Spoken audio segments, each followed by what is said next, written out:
Warszawskie dzieci, pójdziemy w bój, za każdy kamień twój, stolicą damy krew. Warszawskie dzieci, pójdziemy w bój, gdy padnie rozkaz twój, podniesie wrogom gniew. Warszawskie dzieci, pójdziemy w bój, za każdy kamień twój, stolicą damy krew. Warszawskie dzieci, pójdziemy w bój, gdy padnie rozkaz twój, podniesie wrogom gniew.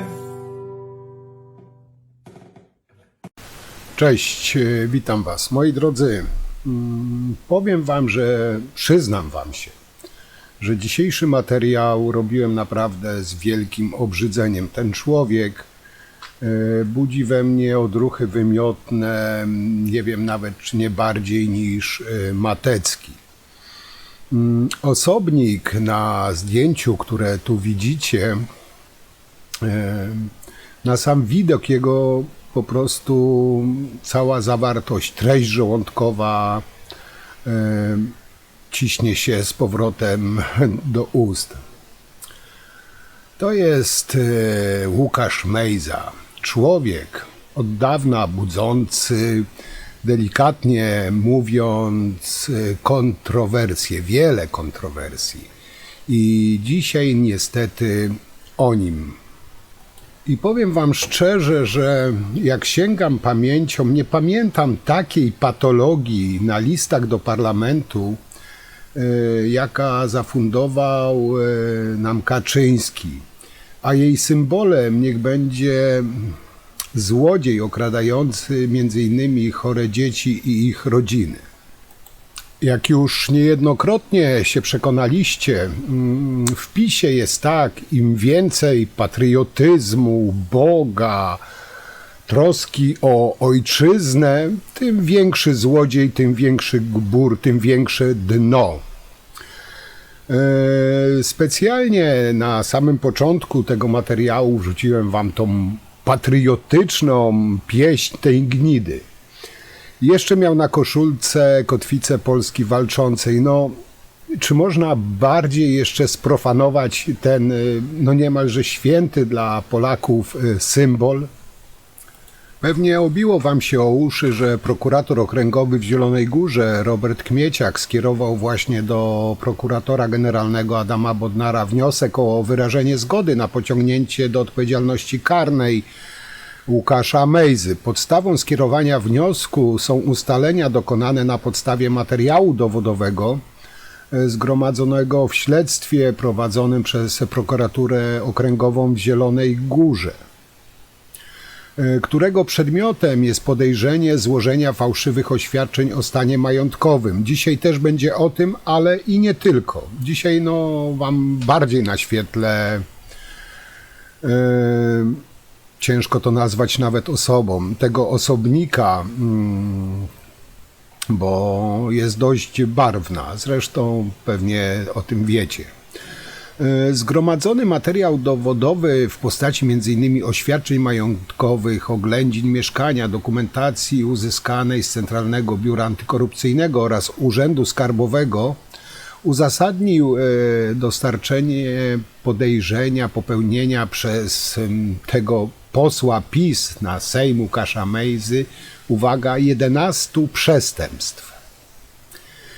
Jak wyjaśniono, 7 z nich dotyczy podania nieprawdy lub zatajenia prawdy w 7 złożonych w latach 21-24 oświadczeniach o stanie majątkowym. 3 kolejne dotyczą podania nieprawdy w 2021 roku, 3 oświadczeniach o stanie majątkowym złożonych jako sekretarz stanu Ministerstwa Kultury i Dziedzictwa Narodowego i Sportu. A następnie sekretarz stanu w Ministerstwie Sportu i Turystyki. Te funkcje miał Mejza za rządów PiS. Polegającym na zatajeniu lub bądź wskazaniu nieprawdziwych danych dotyczących stanu majątkowego. Czyli mamy następną ofiarę, można powiedzieć, kolejny prześladowany przez bodnarowców, kryształ pisowski i ten wściekły reżim Tuska będzie kolejnego niewinnego torturował, prześladował. Nie wiem, czy Mejza teraz się uda na Węgry, na Białoruś, czy może do jakichś innych, egzotycznych bardziej krajów.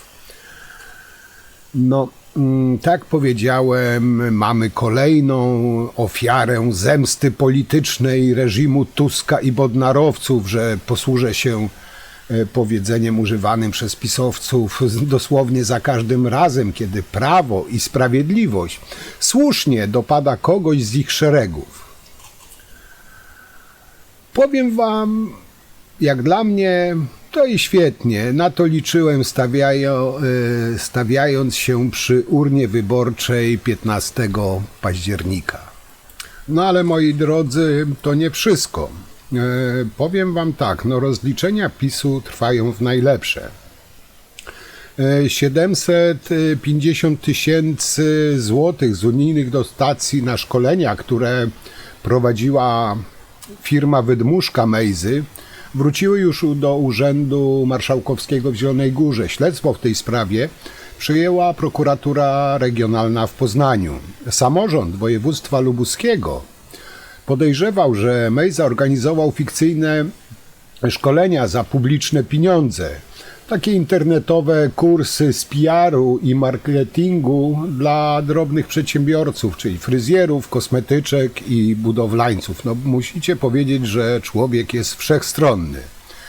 Firma Future Wolfs, należąca do Mejzy, otrzymała na ten cel, uwaga, bagatela, 980 tysięcy z Lubuskiej Agencji Rozwoju Regionalnego, oczywiście zarządów PiS. Nie wiem, czy też wiecie, ale jak donoszą media, jedna z tych największych kanali nowego Sejmu, niejaki Mejza, wykorzystał w kampanii wyborczej bez wiedzy i zgody zdjęcie młodej Ukrainki Anastazji Gołczyszko, chorej na ostrą białaczkę szpikową. Stało się to w taki sposób, że panią Anastazję przerobiono na Dorotę Wilk z Drezdenka, z regionu, w którym Mejza startował do Sejmu. A ona sama miała wszem i wobec głosić, że kandydat Mejza jest jej najlepszym kandydatem na posła. No, musicie powiedzieć, że no, skurwysyństwo, poziom, no już hard normalnie. Mało tego, ten człowiek pozbawiony jakiejkolwiek godności wrzucał do skrzynek listowych swoje ulotki rodzicom dzieci, których chciał oszukać na cudowne terapie.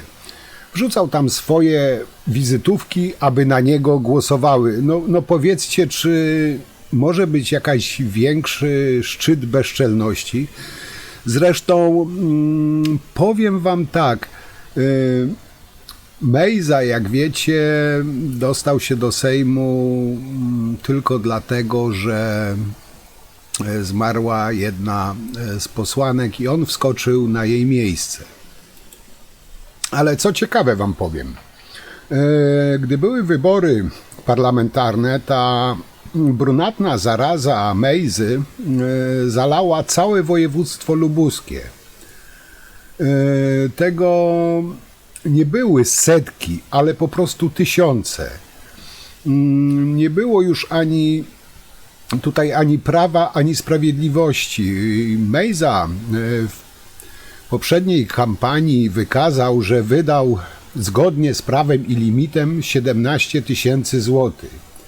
Ale według szacunków ludzi, którzy policzyli jego banery, wydał około, uwaga, 600-700 tysięcy. Tylko w samym Gorzowie Wielkopolskim wydał około 50 tysięcy złotych i tutaj, tylko w Gorzowie zapłacił około 50 tysięcy kary, samej kary za nielegalną kampanię. Ten człowiek już powinien być wykreślony w tym momencie z list wyborczych. No, gdzie tu funkcjonowało prawo wyborcze? No, gdy były wybory, pamiętajcie, że rządził jeszcze PiS. Jak wspomniałem, ta brunatna kampania wyborcza Mejzy zalała całe województwo lubuskie i nikt nad tym nie miał jakiejkolwiek kontroli. Po 9 miesiącach po rozliczeniu kampanii wykazał, że wydał 15 000 przy rzeczywistych setkach tysięcy. Z jakich źródeł było to finansowane? Czy z legalnych źródeł? No, mamy w Polsce takie prawo, jakie mamy i się chyba tego nie dowiemy. Jak to się ma do generalnie kandydatów prowadzących kampanię uczciwie i zgodnie z prawem? No odpowiedzcie sobie na to pytanie sami.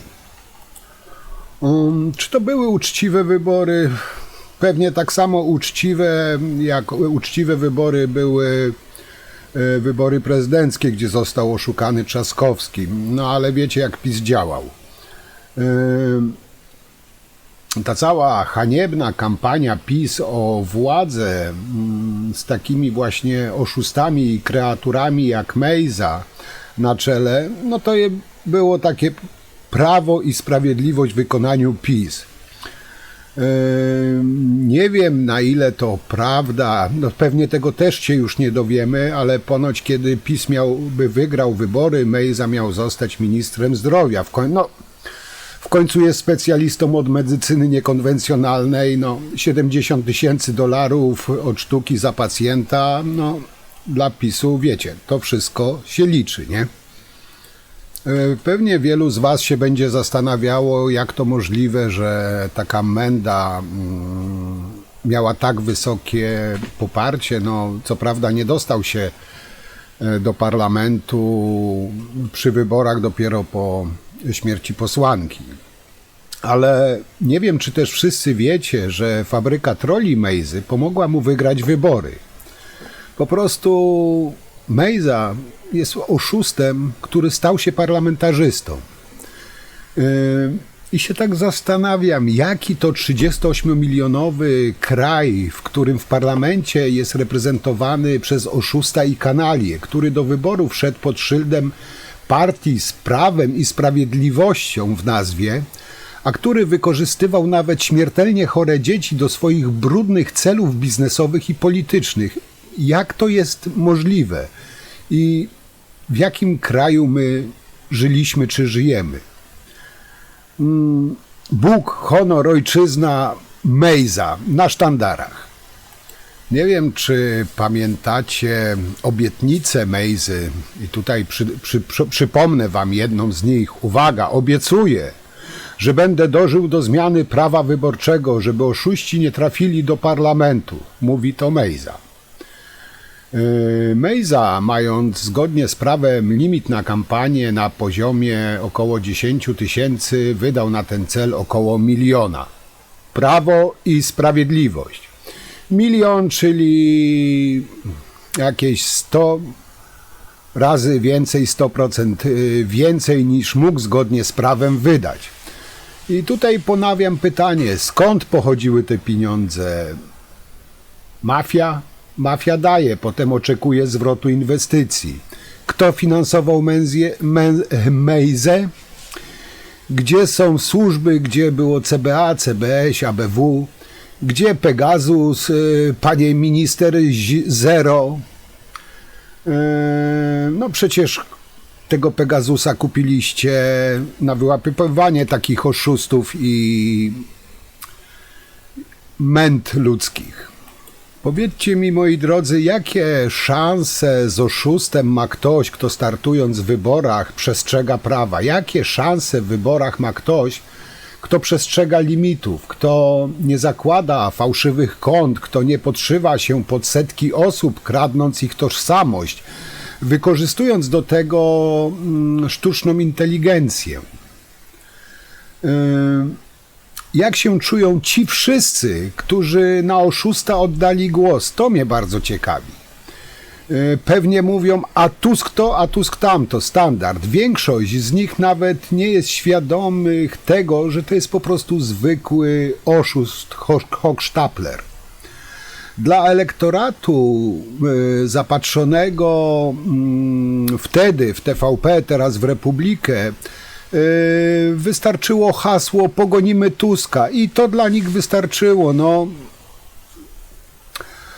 A po wyborach i oddanym głosie na Mejzę do kościółka, złożone rączki w modlitwie i chwała na wysokości.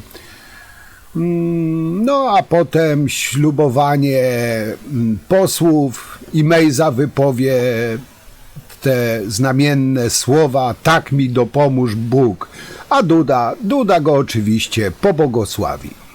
Łukasz Mejza, wstyd powiatu krościeńskiego. Człowiek, który wpierw dostał się do Sejmu za sprawą śmierci zasłużonej działaczki ludowców, a później dzięki farmie trolli prowadzącą agitację wyborczą. Choć dla ocieplenia wizerunku Mejza opublikował nawet nagie zdjęcia żony w ciąży, to cała Polska i tak kojarzy jego nazwisko z nagabywaniem matek nieuleczalnie chorych dzieci na niebezpieczne terapie, za które chciano przeszło 1 000 000 złotych. Dzięki odkryciom dziennikarzy Wirtualnej Polski, zaświadczonym przez właścicieli Facebooka, wiemy, że podczas tegorocznej kampanii wyborczej Mejzę promowały fałszywe konta wykorzystujące choćby wizerunek kobiety chorej na ostrą białaczkę szpikową, wykradzione ze zbiórki na jej leczenie.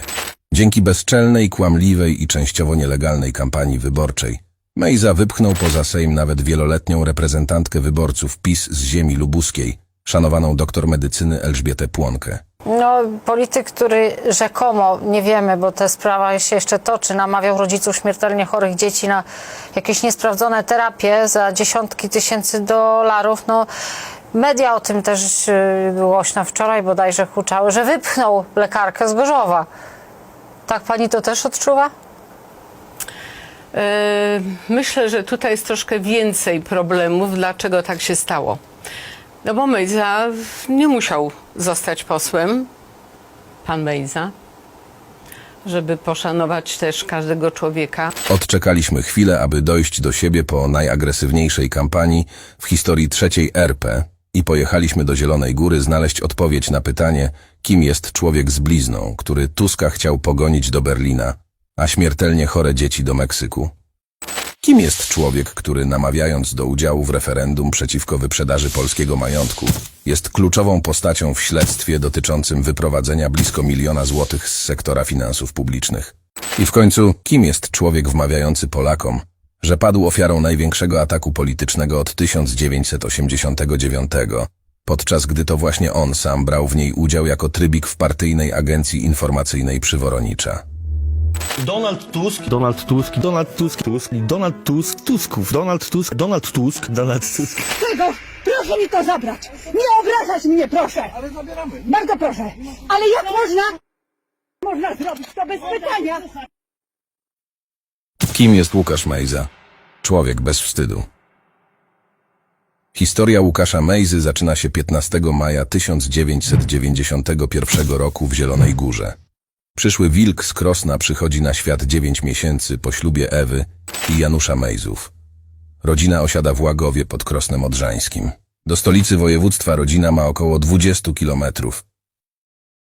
Co wiadomo o rodzicach Mejzy? Dziś matka jest bibliotekarką w szkole podstawowej w pobliskim Gronowie. Ponadto w plebanii świętego Piotra i Pawła w Bytowie można się umówić do niej na konsultacje z poradnictwa rodzinnego. Za wydanie materiałów bierze 25 zł. Za rozmowę 20. 60-letni dziś ojciec Mejzy wydaje się być przykładnym, zaangażowanym działaczem społecznym. Na co dzień pracuje jako nauczyciel WF-u, fizyki i matematyki w pobliskim Gronowie. Jest też wiceprezesem oddziału wojskowego PTTK przy klubie 5 Batalionu Saperów. W Peteku jest przewodnikiem kolarstwa turystycznego i zasłużonym komandorem rajdów rowerowych.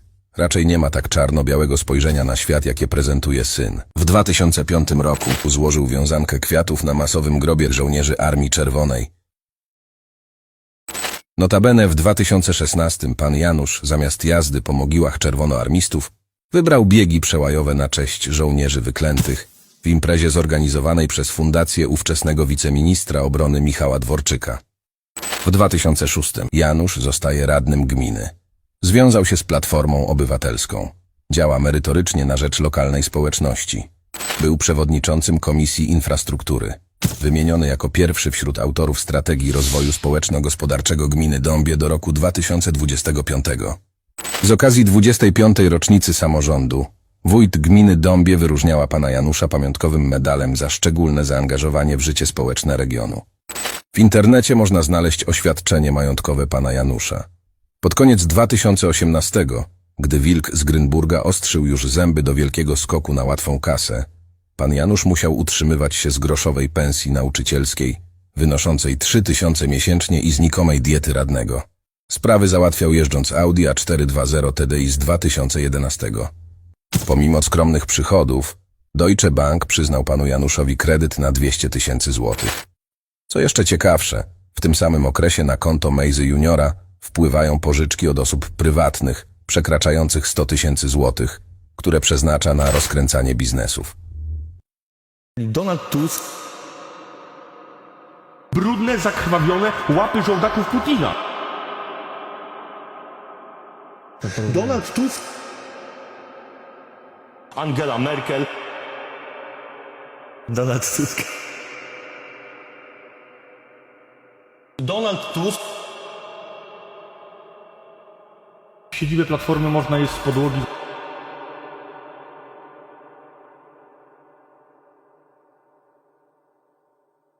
Z oświadczenia radnego poznajemy też szczegóły domu, w którym Mejza się wychował i który w przyszłości stanie się siedzibą firmy, którą dziś prokuratura regionalna w Poznaniu bada pod kątem oszustwa.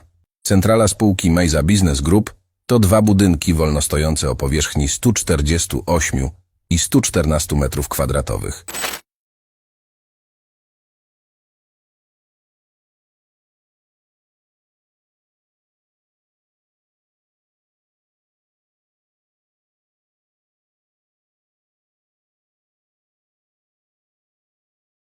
Włości to ćwierć hektara roli wycenionej na 30 000 złotych oraz warta 20 000 działka siedliskowa.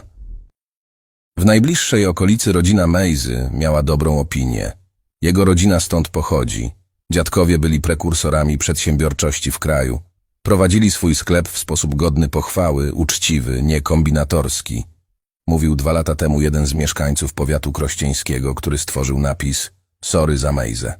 Przeprosiny pokaźnej grupy sąsiadów Mejzy stworzono z użyciem niebagatelnej ilości 11 000 m² włókniny. W następnej części widzimy się w Zielonej Górze.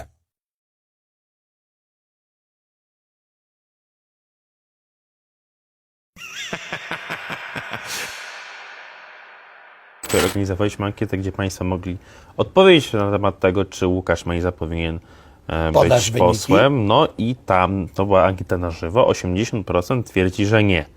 10% nie wiedziało, a 10% było na tak. Więc to jest postać, która mam wrażenie, że budzi takie jednoznaczne emocje, mimo jakby różnych sympatii politycznych. Wiesz, jestem zaskoczony tymi 10%, które Łukasza Mejzy broni. Przypomnijmy, to jest człowiek, który próbował naciąć rodziców chorych, nieuleczalnie chorych dzieci na nieskuteczną metodę leczenia, no nazwijmy wprost. Próbował wyciągnąć od nich pieniądze. Wiemy, że rodzic, który walczy o życie dziecka, szczególnie dziecka, gdzie lekarze mówią, jesteśmy bezradni, jesteśmy bezsilni, szukają tej szansy wszędzie i takie osoby są podatne na manipulacje, ale że osoba, która od takich rodziców próbowała wyłudzić pieniądze, zostaje parlamentarzystą, no to jest rzeczywiście sytuacja szokująca. Pan Łukasz Mejza później, jak wiemy, był przez moment nawet wiceministrem w Ministerstwie Sprawiedliwości. Kiedyś... W Ministerstwie Sportu dokładnie, w Ministerstwie bo on Sportu, przecież też, no tak powiedziałbym, ten jego, nie wiem, alians, romans z PiS-em, jak to nazwać, no rozpoczął się właśnie od momentu, kiedy wszedł do parlamentu. Dobra, co dalej? Moi drodzy, Mejza pomylił samolot z taksówką. W ostatnim roku rządów PiS zaliczył 128 lotów krajowych. Nie, czekajcie, nie pomylił z taksówką. Przecież na taksówki wydał ponad 14 000 złotych. No to może samochodem nie jeździ, a jednak dał radę wykręcić kilometrówkę za ponad 32 000 złotych. Razem wojaże Mejzy, jakże przemiłego i merytorycznego, polskiego, prawdziwego Polaka, patrioty, za rok jego wojaży polski podatnik zapłacił bagatela 130 000 złotych. A wy, drodzy Polacy, dalej zbieracie nakrętki dla chorych na chore dzieci? No okej, może w tej kadencji Mejza już minęło 9 miesięcy, w sumie 80 chyba dni. No, może Mejza jest pracowitym posłem, może wtedy mu się noga potknęła, teraz to wszystko chce nadrobić. No i tutaj powiedzieć, że Mejza w tej kadencji nie jest zbyt aktywny, to tak naprawdę nic nie powiedzieć. Bo moi drodzy, od pierwszego dnia posiedzenia Sejmu mija 80 dni, a statystyka tego posła PiS-u z okręgu zielonogórskiego wygląda następująco. 0 wystąpień na posiedzeniach Sejmu, 0 interpretacji, 0 zapytań, 0 pytań w sprawach bieżących, 0 oświadczeń. Mało tego, zrezygnował nawet z Twittera 109 dni od wyborów i tylko 11 posłów, czyli tyle, ile opublikował w zaledwie 2 dni przed wyborami, czyli 12 i 13 października. Na Mejzę oddało swój głos 10 162 osoby, czyli tym osobom tylko pogratulować kandydata. I teraz tak jak wam wspomniałem, do prokuratora generalnego Bodnara wpłynął wniosek o wyrażenie zgody na uchylenie immunitetu Mejzie. Stanowisko w sprawie zajął przewodniczący klubu PiS, czyli Paszczak-Błaszczak. I zapytany o ewentualne konsekwencje wobec Mejzy, który ma postawione już 7 poważnych zarzutów, ten dzwon krótko i zwięźle odpowiedział, że Mejza pozostanie w klubie posłów PiS, bo uwaga, i teraz uwaga, skoncentrujcie się. Zacytuję wam tutaj słowo w słowo tego dzwona Błaszczaka. Tak, pozostanie członkiem, bo nie ma zaufania do prokuratury Adama Bodnara, dlatego że prokuratura jest nielegalna. Czego nie rozumiecie? Według Błaszczaka, prokuratura jest nielegalna, a to będzie kolejny prześladowany, torturowany pisowski kryształ. Mejza od początku kadencji głos zabrał raz. W sprawie tej imprezy w hotelu sejmowym, na którą skarżyli się mieszkańcy, poseł tłumaczył, że przywraca tradycję. Polegające na wspólnym, chóralnym śpiewaniu polskich patriotycznych piosenek, przeplatanych nieco bardziej humorystyczno-biesiadnym repertuarem. I tak, to jedyna aktywność posła PiS od roku. Jedno wystąpienie w formie oświadczenia o pijackiej imprezie. Żadnej interpelacji, żadnej aktywności. Dziękuję bardzo. Wnioskiem o uchylenie immunitetu zajmie się teraz Sejmowa Komisja Regulaminowa. Moi drodzy, pamiętacie ośmiorniczki za 14,50 za porcję? Pamiętacie zegarek Nowaka? Afera tysiąclecia, pisowcy grzali temat latami. I teraz uważajcie, bo tego od pisowców się nie dowiecie. Ten pisowski namiestnik Mejza nie ujął w swoim najnowszym oświadczeniu majątkowym mieszkania, którego jest właścicielem. Sprawa została przekazana na ręce prokuratury. Pamiętacie to oświadczenie, tu wam pokazywałem też jego billboardy, w którym napisał: pogonimy Tuska do Berlina. Dokładnie w tym oświadczeniu nie ujął mieszkania też i tutaj w wysokości bagatela 500 000 złotych, czyli 500 000 polskich złotych.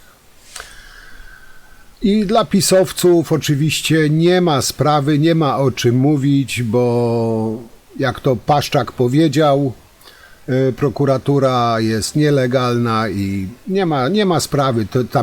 Kto tam będzie się czepiał jakichś tam marnych 500 tysięcy złotych w oświadczeniu. No większa afera przecież były ośmiorniczki za 14,80 za porcję, prawda? Generalnie rzecz biorąc, Mejza dostanie wiele zarzutów, między innymi za oferowanie leczenia śmiertelnie chorych dzieci, w tym dzieci za pomocą niepotwierdzonych metod terapeutycznych w klinice w Meksyku.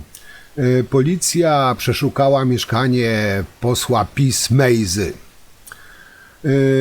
Ten lubuski polityk zataił w oświadczeniu majątkowym poddasze, na którym miał swój prywatny gabinet. I tutaj 8 marca, to grzali też w Republice, że bezprawnie, to już tam, to już jest standard. 8 marca policja na polecenie prokuratury przeszukała zielonogórskie mieszkanie Mejzy. Według ustaleń prokuratury Mejza nie uwzględnił w oświadczeniu majątkowym pokoju na poddaszu, które stanowiło integralną część nieruchomości Mejzy. Za składanie fałszywych oświadczeń majątkowych grozi mu do 8 lat więzienia. No ale żeby nie było tak łatwo, pięknie i kolorowo, sprawa, która zakończyła się przeszukaniem mieszkania Mejzy, ma swój początek w grudniu 23 roku, gdy Wirtualna Polska ujawniła, że w oświadczeniu majątkowym złożonym na samym początku nowej kadencji Mejza nie umieścił nieruchomości według ksiąg wieczystych, która według ksiąg wieczystych należy do niego. I po narastającej fali oburzenia w medialnym szumie wokół tej sprawy Mejza łaskawie zdecydował się na korektę swojego oświadczenia, wyobraźcie sobie, dodając informację o posiadaniu mieszkania o powierzchni 59 m2 w Zielonej Górze. No cóż za łaskawca. Jak się jednak okazało, wyobraźcie sobie, Mejza po raz kolejny zataił informacje o swoim majątku. No, czyli poprawił te swoje zeznanie, dalej kłamiąc.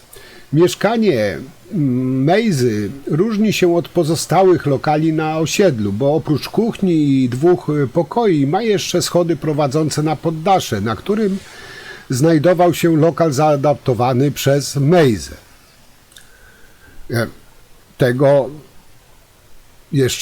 Tej historii jeszcze nie koniec, wyobraźcie sobie. To mieszkanie, o którym mówię, w Zielonej Górze, Mejza kupił w 2018 roku od firmy BPS Szymanowscy i Wspólnicy. Jednym z jej wspólników był Daniel Szymanowski, który wspólnie z Mejzą prowadził firmę Vinci Sport. W grudniu 23 roku Szymanowski został nieprawomocnie skazany za przywłaszczenie bagatela 420 000 złotych z innej spółki zajmującej się budownictwem. Okazuje się, że firma BPS Szymanowscy i Wspólnicy zapłaciła za wykończenie mieszkania Mejzy 50 000 złotych i podarowała mu za złotówkę miejsce postojowe warte bagatela 10 000 złotych. Nadążacie? I co istotne, żadna z tych korzyści nie znalazła odzwierciedlenia w żadnym oświadczeniu majątkowym Mejzy. Ale pamiętajcie, ośmiorniczki za 4,80 to dopiero afera. Ale myślicie, że to koniec? Nie, nic z tych rzeczy. Problemów z prawem ciąg dalszy. Mejzie grozi do 8 lat więzienia. To jednak nie jedyny kłopot. Te 8 lat więzienia to jest za te zatajenie tych machlojów, których narobił na mieszkaniu.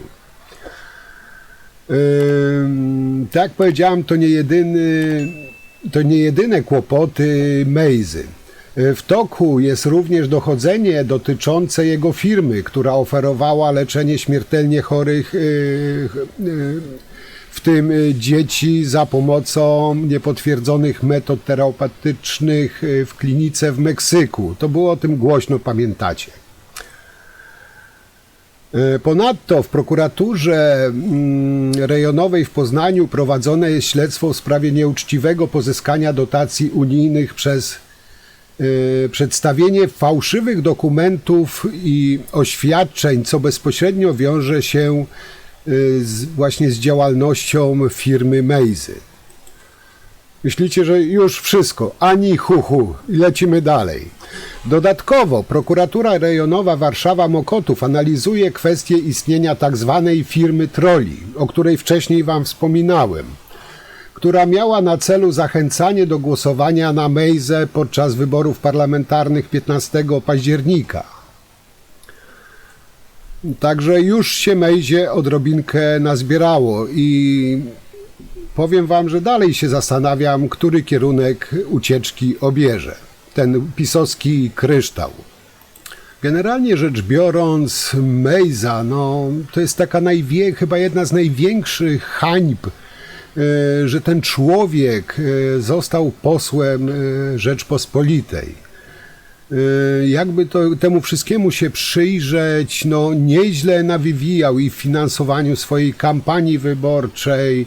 Były też podrabiane zdjęcia, nawet z kołem gospodyń wiejskich, bo w rzeczywistości nie chciały wykonać z nim sobie zdjęcia. Także Mejza bardzo lubi podrabiać, kłamać, kraść, wyłudzać, żerować na śmiertelnie chorych dzieciach. Taki Mejza to jest taki PiS w pigułce. Mejza to jest taki twarz PiS-u w pigułce. Już powoli zbliżam się, moi drodzy, do końca. Teraz ciekawostka na koniec. Adam Bielan, to ten po prawej stronie tej mędy, który notabene jest ojcem nominacji Mejzy na wiceministra sportu, znaczy był, bo zarządów PiS-u on był wiceministrem sportu. Bielan jakoś nagle milczy, cicho, nie zna człowieka. Po prostu wziął i się schował, się nie odzywa. I co myślicie o jego zachowaniu? A tak, żeby jeszcze wam przybliżyć taktykę PiS-u, to posłuchajcie. Wyobraźcie sobie, że jak to wszystko wyszło na światło dzienne, mimo że ta nielegalna prokuratura Bodnara, ci kaci, przebierańcy, jak to PiS nazywa, dobrała się do dupy Mejzie, PiS nie będzie bronił posła Mejzy. Kaczyński, wyobraźcie sobie, dziennikarzom powiedział, klasyk, powiedział tak: ja nie wiem, jaki to jest człowiek. Nasz prezesunio Jareczek Kaczyński stwierdził, że Łukasz Mejza sam powinien zdecydować o swojej sytuacji związanej z wnioskiem o uchylenie immunitetu, który został złożony przez prokuraturę krajową. Czyżby nie było murem za Bodnarem? Czy nie będzie protestów pod aresztem? Nie wierzę. Mejza przed dziennikarzami powiedział, że on rozważa, wyobrażacie sobie? On rozważa zrzeczenie się immunitetu, ale decyzję podejmie po zapoznaniu się z wnioskiem. I sami powiedzcie, czy ten typ nie jest wyjątkowo bezczelny? Prokuratura podejrzewa Mejzę o 11 przestępstw związanych z oświadczeniami majątkowymi, w tym o podanie nieprawdziwych informacji w dokumentach. A on będzie rozważał. On nie musi rozważać, Sejm za niego rozważy. I tak dla przypomnienia, Mejza, który został posłem w 2021 roku, był wcześniej wiceministrem sportu, ale zrezygnował po oskarżeniach o prowadzenie firmy oferującej kosztowne i niesprawdzone terapie dla ciężko chorych. Mejza oczywiście uznał te zarzuty za polityczny atak, no bo wiecie, no jak żeby inaczej. I tak powiedziałem, obecnie toczy się kilka śledztw dotyczących jego działalności. W tych ostatnich wyborach zdobył mandat z listy PiS-u. I nie oszukujmy się, wszyscy wiedzieli, jaki jest Mejza, co robił i jak wodził PiS za nos. Kaczyński też wiedział, teraz udaje, że on nie wie, on nie ma, on człowieka nie zna, jak większość pisowców, nie wiedzą, kim jest Mejza, nie znają człowieka. W samym okręgu przed wyborami był opór. Chodzi o Mejzę, żeby go na listy wciągnąć. No ale na polecenie Jarosława i notabli pisowskich został wepchnięty na tą listę. A teraz, moi drodzy, oczywiście oni go nie znają, oni nie wiedzą, kim jest, nie znają człowieka. To dla nich obca osoba. Nie wiem, ja nie znam tak blisko parlamentarzystów tutaj, no przynajmniej no tego parlamentarzysty nie znam. Mówiąc szczerze, nie znam pana posła Mejzy, więc jeszcze raz powtórzę, byłem 10 lat poza parlamentem krajowym. Z panem Mejzą żadnej komisji nie jestem, więc nie mam takich kontaktów, bo jak w komisji jest, no to posłowie to wtedy się bardziej znają. Moi drodzy, i tak na zakończenie już. Jak dla mnie, jak macie inne zdanie, podzielcie się proszę ze mną, ale ja tutaj przedstawię wam moje zdanie na temat tej Mejzy. Mejza usposabia cwaniactwo, butę, pazerność na kasę i władzę. Bezduszność względem chorych i bezbronnych dzieci oraz ich rodziców czy opiekunów. Do tego podejrzenie złożenia fałszywych oświadczeń o stanie majątkowym, wyłudzenie na jakieś fikcyjne firmy kasy. Jest przestępstwo, jest kara. 11 zarzutów prokuratorskich dla jednej Mejzy. I co ciekawe, i o tym każdy wie, choć nie każdy mówi, w PiS-ie jest wiele takich Mejz. Jedna gorsza od drugiej. Ale młyny Prawa i Sprawiedliwości mielą powoli, ale czas kary zbliża się nieuchronnie. I im bardziej pisowcy skamlają, im bardziej atakują Bodnara, prokuraturę, im bardziej, jakby to nazwać, im bardziej wymyślają jakieś bzdurne tezy, tym według mnie, tym bardziej się przekonują, że Prawo i Sprawiedliwość dopadnie Prawo i Sprawiedliwość. No ale być może się mylę, być może nie. Piszcie, co wy o tym myślicie. Jak zawsze bardzo, bardzo wam wszystkim dziękuję za komentarze, za tym wpłacającym bardzo, bardzo dziękuję za wpłaty, kłaniam się nisko i ogromne, ogromne dzięki wam za to. Wszystkim bardzo dziękuję właśnie za to, że uczestniczycie w tym kanale. Jest nas, widzę, coraz więcej tych komentarzy jest.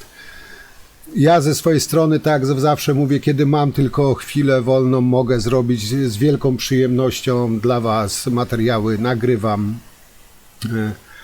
Także i tutaj, no niestety, do niedzieli już nie nagram, bo praca, wiecie, z nagrywania filmów nie żyję, wiecie, że mam inną pracę, ale w niedzielę, jak zawsze, zapraszam was serdecznie o 18:00 na czata na żywo, a dzisiaj już wam bardzo dziękuję, no i do zobaczenia w niedzielę o 18:00. Trzymajcie się, cześć.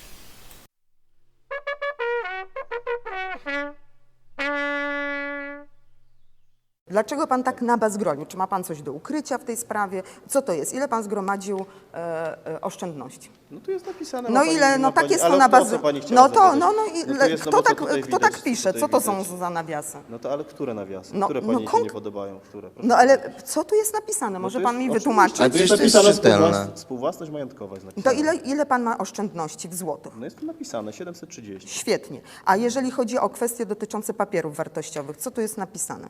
Bo jak konia z rzędem... Panie pośle, może pan jako kolega powie, co tu jest napisane? No to jest... No nie wie pan, co pan Giełda papierów wartościowych. Nie, ale nie giełda papierów wartościowych, bo to nie jest napisane. Ale i Polwax jest napisane. A no dobrze, to ile pan zgromadził w tych ale ma papierach pani- wartościowych? Ale tutaj pani pozwoli. No bo Bardzo tutaj jest, proszę. Tu jest tak, tu jest 317 sztuk akcji, a tu jest No 1137 dobrze, to ile sztuk to akcji. jest, jaka to jest wartość tego wszystkiego? No tutaj jest napisane. No nie, bo jest To napisane 25 około 25 no, tysięcy. No to co tu jest To niejasne? ile, no ja nie widzę tego po prostu dobrze. no dobrze. A nie można wpisać od razu? Znaczy, to prawda, że mogłem czytelnik pisać. Nie będę z panią Właśnie, a kłócił, to jest znaczy, nie będę się z panią kłócił. kolejny raz zresztą, bo poprzednio świetnie też pan tak napisał. I o co tu nie chodzi? poprzednie, 2 lata wcześniej. Rzeczywiście no powiedziałem, właśnie, że- no i To dlaczego w tej pan nie- sprawie nie będę się kłócił, to prawda. Może być lepiej, niech pani uważa. Może być rzeczywiście Ale napisane tak się pytam, wyraźnie. ale dlaczego pan tak zrobił? No bo tego nie rozumiem, że 2 razy ten sam błąd. Może być popełnił. napisane rzeczywiście wyraźnie. Tu się nie będę kłócił w tej sprawie rzeczywiście. Powinno być napisane No to wyraźnie. ile jest w Na tych przyszłość. papierach No, wartościowych ale to w pani sumie? napisałem. No, Nie, to bo jest- jest no, ale na czego pani nie rozumie 150 tutaj? tysięcy, czy nie, no 152 Nie. tysiące plus, tak? Nie, Plus no, ale 25 pani- tysięcy? Szanowna pani redaktor, tu jest napisane, przepraszam, jeżeli mogę. tak, bardzo Fundusze proszę. inwestycyjne, to jest napisane, to jest giełda papierów wartościowych i to jest dokładnie tyle. No, Czyli czyli 25 to jest moim zdaniem czytelne napisane. No tak, to jest tu 25 tysięcy w miarę czytelne, 165, ale te nawiasy i tu, to jak, a to co jest napisane? Co tu jest napisane? Tutaj jest w tym środki na prowadzenie biura jako całe oszczędności. To jest środek, a